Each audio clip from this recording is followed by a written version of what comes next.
Welcome everybody to Short Bets Fantasy Sets. Happy Halloween, everyone. Hopefully this episode gets up by the time Halloween ends. As you could tell, it's no longer football season for me. Congratulations to the Dodgers for beating my Yankees. It is New York Red Bull season, who defeated the Columbus Crew in the first of best of three the other night, the reigning champ Columbus Crew, and now they take them on in Game 2 on Sunday at 4:30. So thinking about going to the game and completely skipping football, because that's what football's done to me. Mike, how you doing, man? I'm doing just dandy. Hey, good for you. Good for you. Sir, you beat up on my Cowboys. How you doing? I'm doing all right, man. I'm doing all right. My team gets to go to a bye week, so I got a chance to just, relax at home, maybe watch a little Red Zone and crack open a few cold ones. So right, watch a little Red Bull action like me. I got you. No, Red Zone, sir. I understand. Yeah, Nas, look at you, all in his glory. I know you're still in last place in the East, but you might squeak out in third. Yeah, I'm feeling good, man. That was a good win on Sunday. We needed that. I also like the pencil you had. Can you please show it? It's, for anyone looking, it's one of the big click pencils, but it's a neon yellow with a white. No, he's ready. He's ready to take out some notes. Big fan. Maybe he wrote down a price for a fantasy sleeper. Yeah. Who knows? Or maybe he's gonna write down picks to fade you, because I'm saying. Let's not get started on me. This is a bad year for me. Anyway, all right, let's start with the roundtable here. Mike, it looks like your Bills are running away with the division, so make us like them. Make us root for them. Why should we be rooting for them? And are you guys just coasting now? Are you not even worried at all? Well, the first episode we ever had, I predicted, Jared Goff to win the MVP, and then I also predicted the Bills Lions to be in the Super Bowl, and you guys all laughed at me. Right now, it's looking like that's going to be the case. Bills Lions, I honestly do think they're the two best teams in the league. Chiefs haven't had a good, to me, the Chiefs haven't beat anyone. I mean, their wins are not impressive, and I think we all can agree with that. But yeah, I think the Bills, like I said, are firing all cylinders. Keon Coleman, the past 2 weeks, is like the fifth or sixth best receiver in the league when it comes to stats. But I know you guys are not a second round pick, Keon Coleman. Second round pick, yeah. You're right. Yep. But yeah, I don't think there's much to worry about. We're facing the Dolphins. Josh Allen owns the Dolphins. He's their daddy. And then after that, I think we get I think we're playing the Chiefs soon too, so that'd be interesting. I think it's week 10. So yeah, I think Chiefs Bills will be a great game, like as always. It's in Buffalo. I'm thinking about going to that game, but yeah, I think we'll definitely be second or first in the AFC. Yeah, I agree with you, sir. Looks like you had a nice bounce back, and it looked like you wanted to say something when Mike said the Chiefs didn't beat anybody. Well, I disagree with that one, but it's all right. I'll let him have his moment to shine. You know what I'm saying? So, are you guys back? Are the Niners back? I mean, hey, listen. Hopefully, we get McCaffrey back after this bye week, and hopefully although the young boy ran pretty hard against the boy, so. But well, we'll see. It's one game at a time, brother. One game at a time. Yeah, and in my opinion, the whole NFC should have been rooting for the Cowboys to beat the Niners, to clip them off a bit. It's almost like don't let a sleeping giant awake type thing. So anybody who's rooting against the Cowboys just strictly because you hate the star, you're an idiot. And I hope that the Niners end up beating you in the playoffs, because the Cowboys don't look like they'll be there. Team can't run the ball. It's garbage. I have nothing to say. 3-4. There's time, man. I know that. And I remember in 2018, they were 3-5 and ended up winning the division. Listen, I'm the most positive fan you'll ever meet. I'm a firm believer you're not out of it till you're out of it. We've seen too many things in sports in our lives to just consider yourself out of it. And they can't get the running game going. And the problem is, with all the injuries on defense, you have to control the clock. They are wiped out on defense. They're in their fifth, sixth players on. It's not even competitive. And if you can't run the ball, you can't keep your defense off the field. And then if you don't have a running game, you need an elite quarterback. They don't have a Josh Allen. They don't have a Patrick Mahomes or Joe Burrow. So you're just you're throwing shit at a wall and hoping it sticks. Dak hasn't played great, but I mean, there's not really much he can fucking do at this point. He's got to try to throw 5 touchdowns a game, or this team ain't going to win. So we'll see if they bounce back. I do think they will win versus Atlanta. They usually do pretty well versus Kirk Cousins and the Falcons in general. But I wouldn't touch that game, or will I? I may have nothing to lose here. Nas! All right, gloat a little bit. Your Jets. What's great is The Patriots had the lowest expectations in 20 years. Jets had the highest, and you're both 2-6. I mean, Drake May got hurt in that game, but before then, he was looking good. I think the defense played pretty well. That young guy I told you guys about maybe a couple of weeks ago, Christian Gonzalez, played his ass off. Really contained Devontae Adams to like minimum really no gain. I think we're getting our swagger back. So, with that being 2-6. said, whoa! We're not doing picks yet. Hold on. You can tease it, but go on. I will say, even though you might end up, let's be honest, 4 or 5 wins this year, maybe, is beating the Jets and maybe ruining their season worth it? it's very worth it. We Oh haven't my God, that gotten was swept so by the great. Jets. You know who's next though, right? We're playing spoiler. We're playing spoiler. You know who's next? Who? He knows who's next. He knows. The Bills. You just Yeah, that's wait. Oh, man. You just wait. How you compare us to the Jets? Come on. Yeah, if anything, You you'll just only wait. spoil You just wait. you only spoil a seeding for them. They're gonna win the division, so it is what it Something. is. I will do Damn, a separate, something. I'll do a separate side bet with you on that game if you want. We'll talk I'll about it monitor when it. it gets here. Nas, now your girl is a Jet fan. How do you deal with this? The first game after we went to the game, it was pretty bad. But this game, she doesn't say anything, so it's like, Yeah, yeah, you told we lost. you told her to keep her trap shut, right? Yeah. Hey, why can't I give a man in trouble, yo? Come on, man. I know G though, so we're cool. All right, that's our roundtable. I do want to get into the quarterback being bench topic. I want to start with Mike on this one. Anthony Richardson benched after 9 games. It seems like this quarterback development in the NFL, they're not allowing it to happen. It seems like a lot of coaches are telling these quarterbacks stay in college longer. Mike, like, what do you think the issue is? You think it's the impatience of the organizations now to where they should take the route of the Packers, let a guy sit, or it's just these quarterbacks are coming out underdeveloped? Listen, I mean, if they were 2-7, they would probably be starting Richardson, but they feel like they're in the hunt and they feel like Flacco gives them the best chance to win. I mean, has Richardson show us anything? I mean, he had that one really good throw like in week 1 or week 2 to Pierce, and then last week he just comes out the game saying he's tired. I mean, I don't know. I don't really think he's shown us anything since being drafted that high, and I'm not going to call him a bust just yet. No. I don't mind him, learning behind Flacco. I think he got thrown into the fire. He does have the best legs in football, probably him or Lamar Jackson, but I mean that's not why you draft a quarterback. Well, he always has to throw this Lamar slander that he just got to throw it in. Sir, what do you think? You've been watching football a long time.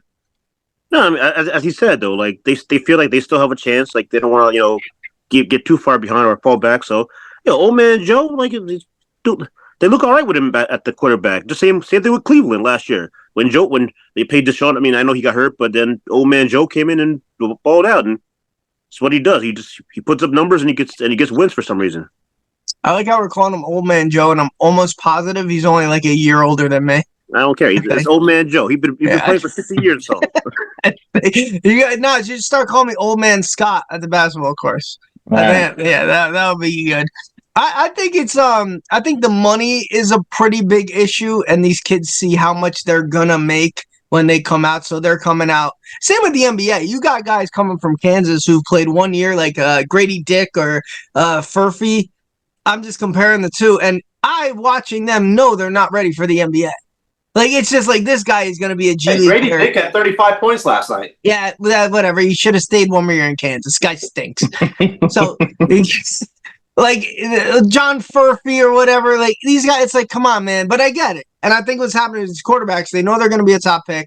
I mean, how could you turn down some of the money these draft picks are getting right now? So that's a main issue. So it's whether or not they can handle themselves being a bust, but being a millionaire type thing. So there you go. I just think that there's an impatience of organizations going on. Sir, when me and you were younger and watched football in the 90s, you drafted a quarterback. They didn't play. You didn't see them for 3 years. Like, you didn't fucking – whether it was Troy Aikman, Tony Romo sat, Eli Manning sat for basically a year. Roethlisberger was thrusted in because Maddox, sucked ass. But it's very rare. I think these organizations are very impatient and – go the route of the Packers. Look what they're doing. 3 straight quarterbacks in 45 years. Nas, you're young. Even with Mahomes had a year behind Alex Smith. I mean, Alex Smith, they took the Josh Allen. Didn't Josh Allen sat? Yeah, Josh Allen sat. Yeah, all these quarterbacks, it's a sin, and it shows you what they do. So Right. Now you're younger. You watch, college is, I guess you could say, this new style offense, which might be why the Lamar arguments always happen between us. Where old man Scott is yelling at people to get off his lawn. I mean, what do you think? Do you think these guys are just coming out as more athletes than quarterbacks? That's 100% what it is. The game has changed a lot. It's evolved, and like you guys always say, you're not used to the change yet. And I think these general managers and these upperclassmen aren't used to the change yet as well. But it's a lot of these guys now are bigger, faster, and stronger. So the game's changing. You're not going to get a gunslinger Brett Favre that sits in the pocket all day. A lot of these guys are mobile and can move. That's right. You can be mobile and move, but you got to know how to throw a football accurately, and Richardson does not. Who else doesn't? Who else doesn't know how to throw one?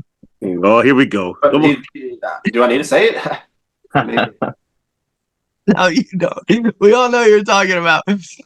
Yeah, I don't know. I feel bad for these kids. Like, you could go down the list the last 5-6 years, man. Whether it's like either Zach Wilson or Josh Rosen, all these guys just, hopefully they get a second chance. But but on the flip side, though, some of these quarterbacks get thrown into the fire and like they get their shine on. Like both Caleb and Jaden Daniels. Jaden Daniels has been looking all right. You know what I'm saying? Yeah, even C.J. Stroud, C.J. Stroud came out and cooked. You know what I'm saying? So it's, I mean, it depends. It depends, like the system. The pieces they have around them. Like depends. Often forget Dak got thrown into the fire too. If you really think about it, yeah. Like, Romo was hurt. He was a third string quarterback. It was like go, and it fucking worked out. Now it's biting us in the ass, but whatever. I'm still positive. Red Bull season. Mike, starting back with you. Now, this game cost you to be 3-0, and the best part in our group chat, that sir is in. Group chat you're in. Mike was like, 2-0 this week before the Hail Mary happened. Okay. Walk down that play. Do you think that guy, which I have no problem with, like taunting the fans? I thought it was hilarious. And do you have a problem with that? Yeah, hilarious to watch. Not for my man, though. Mike, are you buying into Washington, or are they like a couple? It's like, come on, man. These are lucky games. They beat the Giants, who didn't even have a kicker. They win on a Hail Mary. Like, what's your thought on Washington? So on that play, the play's about to happen. My wife was like, what's a Hail Mary? The commentator was saying Hail Mary. So I was explaining to her what a Hail Mary was while the play was going on. Did you say it's something that'll never work, but here's what happens? And then she saw it. We're like both screaming, and I'm like, "Are you really kidding me? This just happened." The guy, the Chicago guy who was taunting the Commanders fans is the biggest idiot. And if I had thumbs down, that would be my guy. But anyways, I do think you're getting a thumbs up from me. I think Daniels is the real deal. I mean, I've always been a fan of him. I just love the way he played at LSU. A lot of people are saying, "Oh, it's because of the receivers." Yeah. Like, no, he was accurate. I really liked him coming out. I think he will be the best quarterback coming out of that draft class. And I do think the Redskins. I mean, they really haven't played anybody, so I can't really say are they for real. But I think Daniels is for real. Yeah, and he'll learn. You could tell he doesn't throw well. He's not like I hate the comparison, but like I think he's got a lot to learn about throwing. But Quinn knows how to work with him, which is good. He's a good kid, too. I like to root for him. I hope he doesn't turn out to be what Tom Brady was to your division, and like he's a pain in the ass to the Cowboys division. But we'll see. Sir, what do you think? You got things. You got a gripe against the Bears player? Man, listen, bro. Like, I don't know. I thought it was kind of humorous, but like, because he's over here talking to the crowd, and all of a sudden, oh wait, I gotta make a play. I gotta do something here. Hold up, and then it just happened that he tipped it to the receiver. So it's. I mean, I understand it, but like. I mean, he probably got killed in meetings. I don't like as they're showing the clip. He probably like coaches are probably tearing into him. His teammates probably didn't like him. But there was a picture of him doing that and Bear fans pointing to the field, telling him the play was going on. And he just flew in and like stuck his hand up. He's not playing any defense. He's just like flying like a ballerina. It's not a good look from a man. It's definitely not a good look. Nas, that's got to be one of the craziest plays you've seen since your young career of watching football. Yeah, it is, but I really like Jaden Daniels, man. I really wish the Patriots would have drafted him. I kind of thought Washington was going with Drake May at 2, and I thought we were going to fall. thought he was going to fall to us. He was a big Bill Belichick fan. Belichick liked him, but you know how that went. So, but I like Jaden Daniels. But the play is just the play. You know how it is now. Then he gets on social media, says, "I'm sorry. You know better. I know better than that. Bears Nation." And then it's like, come on, bro. Yeah, Come on. at that point, don't say anything. Yeah, like come on. If I'm the coach, I cut him right after that. You can't cut him, man. No, the one thing I'm gonna say about the play is I never understood was with a Hail Mary, why don't they bring more pressure? Like you Oh, dude, I'm with you. I said that as it happened. I'm not saying you gotta do a full-fledged blitz, but like send some heads at this dude. Send like, five at least. Why are you giving him time? Yeah, you're giving him time to sit back and let them break down. Like, come on now. But you rather have 8 back in coverage. I don't know about that, Nas. Like, I'd rather have 6 back in coverage and give them the 20-yard pass. Then you got to make a tackle. Like, that's why you then make a tackle. Right? I forgot what game it was, but somebody went for a Hail Mary and they set 5 and they got the sack. Oh. Yeah. If you send 5, you could run a short pass and you'll get more blockers down the field already. So now it's tricky. I don't know. I'm kind of with Nas on that. Yeah, I'd rather have 8 back in coverage than amongst the 6. I guess I'd rather. I'm not losing on that Hail Mary. And you're taught in that predicament. You're taught to bat the ball down. So but what Daniels did was perfect. That's what Rodgers does. You throw it as high as you can't bat it down. It's got to come down. Like if you throw, like the Hail Mary trick is throw it high, not far. And in the middle of the field too. Middle of the field. Right. Yeah. Right. And then you can anticipate some guy giving the finger to the crowd. I was like, let's not talk to the crowd while the play's going on. Running 30 yards in. It's almost funny because it's like the fans are like, yo, the play's going, oh shit. And he ran in and just jumped in front. He's the guy who tipped. Yeah. He can't even write that stuff. All right. Last thing. Then we're going to get to our picks. I just want to ask you, random question. Who is the Cowboys head coach next year? Mike? Who's the Cowboys head coach? Is it not Bill Belichick? I have to look at your schedule. If you guys turn it around, I think it's still Mike McCarthy. But if you That's depressing. If you guys don't turn it around, I would say just like I don't know, maybe like a young OC. I don't know a name. Like a young offense coordinator. I hope you're right. Nas, we get Belichick or no? No, I'm sorry to say, but I think it'd probably be McCarthy again. He's not on a contract though. It's over after this year. Yeah, but they'll find a way to, make that work. Don't do that to me. Sir, what you got? You ain't gonna like my answer there because it's probably gonna be some young yes man that Jerry can just control. You know what I'm saying? Yeah, we'll probably get Jason Garrett back, and I'll fucking not even watch a game. Yeah, who's the OC right now? Probably promote him just so he say yes, Mister, yes, sir, yes, sir. Bring back the fucking clapping carrot. Piece of shit. Get Kellen Moore back. Kellen Moore. No, he's too weird looking. I don't want you need a good looking coach. Yeah. I want a good looking coach. I want a good looking young coach. Someone with a haircut you could set your watch to. That's what we're worried about now, Sad? All right. Yeah. All right. I want a good looking coach. That's what we're worried about. All right. All right, let's get to our picks here. Mike, you're 14-9-1. Just missed. I don't know if we have a 3-0 this year so far, but I could be wrong. You got one, only one. So Mike's 14-9-1. Nas catching up 12-12. Sir 11-12-1. I really think that tie is gonna bring you past me if I catch up, and me with an abysmal 7-16-1. So anything I bet the opposite. Say that 7 first, though, boy. Don't be saying 17-7. I swear to God. I know a lot about sports. I know a lot about football. It's just one of those years, so don't listen to me. Here's what it is. Mike, last week you started from the basement up. Let's start with the top down. Go on, man. So I'm going to go my first. I usually hate the Thursday night game, but I really do think the Jets is the lock of the week. I mean, I think the Jets win tonight against Houston. The Texans don't have Diggs. They don't have anybody to throw to. Stroud doesn't look good right now. I'm benching him on my fantasy team. I don't know if that matters or not, but I'm picking up. Not to me. I'm picking up Caleb Williams over Stroud this week, but yeah, I don't believe in the Texans. That's my pick. What are you, -2? -2, yeah. -2. Then I'm also taking the Rams -1.5 versus the Seahawks. With Pookie Nukie back, I think they actually start killing it, man. And Stafford, the guy is so old and he still plays at an elite level. It's wild how good he is at his age. What did you call that dude? That's my nickname, Pookie Nukie.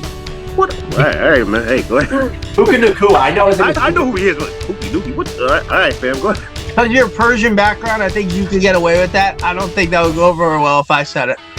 And my last pick, I'm torn between. I don't like taking overs. I don't want to take Sir's strategy here. I'm going to go with Bengals -7.5 versus the Raiders. I don't think the Raiders are very competitive this year. Gardner Minshew's absolute garbage. They picked up Desmond Ridder, but the Bengals right now, they have to win. They have to win. They keep on winning. I mean, they're too talented not to cover 7.5 versus the Raiders. Right. Hey, the Raiders did beat the Ravens, but it was early on. Nah, it's your time to catch up. Let's go. 12-12. Get over the hump. All right, so my first pick, give me the Dolphins +5.5. Ooh. I really think they're going. If there was an underdog of the week, I think the Dolphins are going to outright win this game. Tua's back. You know, Tyreek Hill's doing what he does, and I think they just elevate. They probably won't win the division, but I think they win this game. You know that you picked the Dolphins week 2 on a Thursday night at home versus the Bills and lost that game. Yeah, I got it. How they look against the Cardinals, Nas? Huh? How they look against the Cardinals? Hey, They won. it's a week-to-week league, right? It's a week-to-week Yep. league. You And know, they lost look to at the the Browns. Cardinals. They lost. They lost Okay. to the Cardinals. Week-to-week league. Go on. Give me the Ravens. I don't care what it is. 10.5, 12.5, 16. I got them at -9. I got them at -9. Well, give it to me. Bump it up to -10. Are you sure? Okay. They are going to whoop the Broncos. All right. I'm giving you -10. You said that, so. Give me -12 if you want. I'm doing 10. I'm not. And then my last pick, I got the Patriots. I got it at +3.5. I don't know if it's up or down, but give me the 3.5. Patriots. Yeah, it's at 3. Titans suck. We're getting our swagger back to not be last. Drake May is playing this week. He got out of concussion protocol. So give me the Patriots +3.5. Fair enough. All right. I can't knock you since you won with the Pats last week. Sir, you're right on the doorstep. 11, 12, and 1. Go on. All right, so I'm gonna keep. I did this last week, and I'm going right back to it. Give me the Saints -7. They're playing the Panthers. Bryce Young is still out there. He's trash. Now to the Saints, they're expected to get Mr. Carr back. You know, they looked good the first 2 weeks, and then they fell off. But still, Bryce Young, he's still awful. Second pick, I'm going right with this horse again. Give me the Washington -4 against the Giants. It's not prime time, but Daniel Jones is still awful.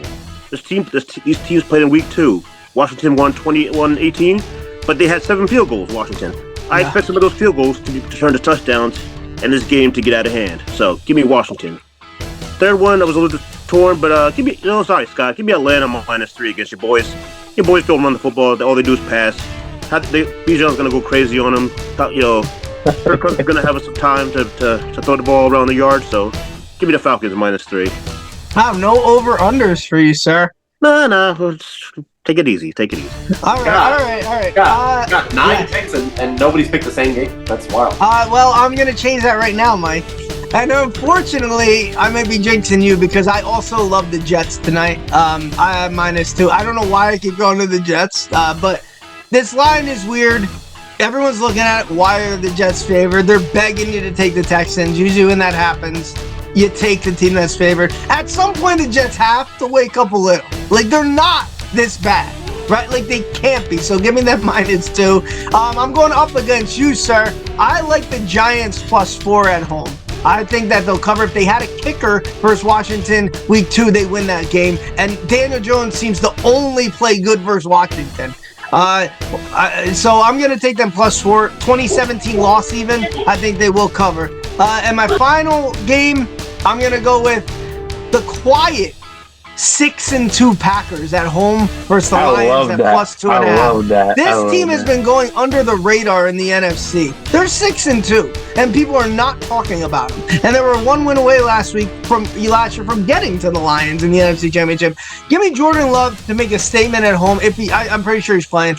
He needs to make the whole game. I looked at that game too, and he got banged up, and that killed me. That's why I went 2-1. Yeah. If he plays the whole game and they score a touchdown late, I go 3-0. Instead, I went 2-1 last week. And I mean 6-2, man. They're quiet. No one's talking about them. Yeah, no, I can do that. And if they win this game, they're in first place. And of course, the loser Vikings are just starting their downfall because that's what the Vikings do.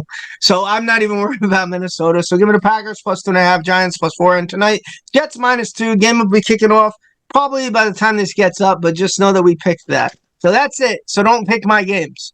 If you want to win money, pick opposite. There you go. So Houston plus 2 tonight. Got you. All right. Yeah. Actually, Mike and me might even out. So that game will probably be a tie and a push. That game will be a push. All right. So let's go to our fantasy sleeper. I'll start with this one. T. Higgins has been horrible with sitting out. I don't know whether he's playing or not. So I'm going back to this guy, the Andre Iosivisa guy. I went for him 1 week, $3,900. If Higgins is out, let this guy be a second option for Burrow. So I'm going to go with Andre Iosivisa, $3,900. Sir, you're up. All right, wide receiver. Let me give Jalen Coker, 3,600. Wide receiver, Carolina Panthers. They got Bryce Young, but he's not on to the other team. He's got to go to somebody. They traded Deontay Johnson. So give me a and not for nothing. Coker had 4 catches, 78 yards, and a touchdown last week. So he's doing all right for 3,600. Just a solid. So give me Mr. Coker. All right, Mike. I'm going to go to the Chargers. Lade McConkey, 5,600. He had a pretty good game last week. Jim Harbaugh compared him to Steve Smith. In his Was this before he came out of the tent with a fucking concussion? Sorry. I mean, that's a pretty good comparison. I do like Jim as a coach. And I think McConkey will start stepping it up in weeks to come. And I think this week's going to be a good week for him. All right. No price nods. Who you got? Pat Mahomes?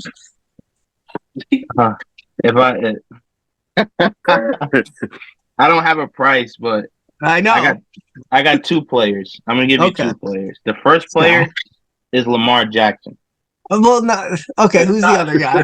That's the first player. The second player, give me Keyshawn Butte from the Patriots. I think KJ Osborne's not playing this week. Him and Drake May kind of got something going. So I like him to probably score this week and play pretty well. Okay, I'm giving you that one, not Lamar. So if Lamar does well, tough shit. You're not getting the thumbs up, thumbs down segment. Speaking of thumbs up, thumbs down segment, Mark Andrews, my pick. This seems to be the only thing I'm good at, actually. I seem to have the thumbs up thing for the majority. Thumbs up.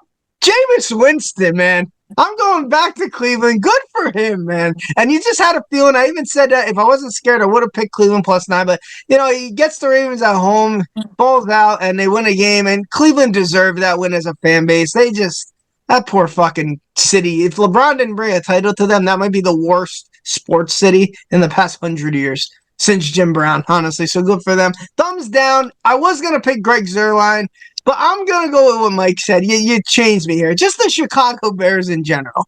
Not only did they let a Hail Mary up, but I texted you guys when it happened. The coach overthinking it. They get all the way down to the goal line, and they hand the ball off to a lineman for no fucking reason. He fumbles the ball at the 1. It's stupidity of coaching. So the Bears get my thumbs down. By the way, a little known fact about me, my favorite NFL uniform is the Bears white shirt, navy blue pants. I like the midnight blue. It reminds me of the Yankees. So in case you ever see me, yeah, I do. I like the navy blue Bears. In case you ever see me out and I say, hey, I know something about you, I'll buy you a beer. That has to be that and that only. All right, that's our show today. But since it's Halloween, Mike wanted to do a hacky radio bit, and I agreed to it. Mike, favorite Halloween candy? Go. I like the coconut chocolate, like Almond Joy coconut. Okay, you pick the segment and you pick the worst fucking candy. No, but also I like these, the Mike and Ike sours. Anything sour, give it to me. Okay, apparently, okay. I'm going to blur that out because they're not paying us, so fuck them. We're not promoting Mike and Ike. All right. Sir, I do like Mike and Ike, so sir, Andy, go. I'm gonna go either probably a Twix bar or the Hershey's cookies and cream bar. Oh, that's interesting. Not a cookie and cream fan. Fell in love with Twix a little later on in life, but very good. Nas, you probably were trick-or-treating last year. No, I wasn't. He just came back from I trick or like treat. What you talking Skittles. about? I like Skittles. Skittles is probably my The best wild one. berry pack or the red pack? Any kind. Blue pack, purple pack, red pack, don't matter. Okay, so your Skittle preference is kind of like your Ravens point spread. Just Yeah, whatever. whatever. Okay. Give me the Sour Patch. It don't matter. Me, I'm Yeah. going to go a negative route because I did not like Halloween. I fell into the trap when I was a kid and realized they trick you. Oh, go get candy, but walk 5 miles to get it. This makes no sense because I have candy at home. So why am I walking if I could just take the candy I have at home? Caught on quick, probably why I was a little overweight as a kid. Had to play football to lose it, was an older or lighter till I was about 13 years old. Had to weigh in with soccer cleats. So I'd make the weight, put my football cleats back on, and play quarterback. True story. Worst candy of all time, black licorice. Good and plenty. Anything with black licorice. And the candy whoppers. Fucking awful. If you give me them, I will burn your fucking fish alive. That's all I got. I won't do that. I love animals. Worst one, Tootsie Rolls. Awful. Trash cans. Throw them directly into the garbage, man. Peppermint patties. I don't mind the peppermint patty, actually. I don't mind, but I'm not a dark chocolate guy. Nas, we need a little anger from you. What don't you like? I don't eat chocolate, so anything chocolate you can go in the garbage. All right, well, you're the most boring human alive. Thank you. You must have been fun at parties as a kid. Jeez. Yeah. All right, guys. Have a good Halloween. Have a good week 9. Enjoy. Ravens money line, baby. Plus Christmas 9 music. Broncos. Plus 9 Broncos. Plus 9. Okay. All right. Bye, everybody.